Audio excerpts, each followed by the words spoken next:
Meron tayong dalawang set na rampa dito. Meron tayong pang heavy duty, isang set. At meron tayong pang lightweight mga kabisyo. Kagaya nung ginamit namin kay kay transporter, sorry. At nagtukod na lang kami sa gitna para hindi mapuwersa pagka nagkakarga sila ng medyo mabigat or na merong sumasampa na medyo mabigat na pangarga mga kabisyo. Ulitin ko, dalawang set yung available natin. Meron tayong pang heavy duty. Yan, Japan surplus yan.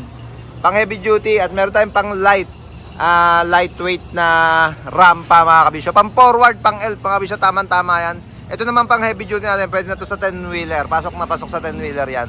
Gawa nung iba talaga design nung niya, pang sabi ko nga pang heavy duty. Tawag lang kayo sa number na naka-flash sa screen natin mga kabisyo kung kailangan nyo ng rampa na Japan surplus. Yan Yan, video na natin. Welcome na sa Balwate natin mga kabisyo. Pre, pasok mo na dyan. From San Manuel, Tarlac sila. Mini dam project, tatanggalin natin yung nakakabit na boom dyan sa kanila o sa unit at papalitan na nga natin ng dam hoist at dam box gagawing mini dam truck. Yeah boy.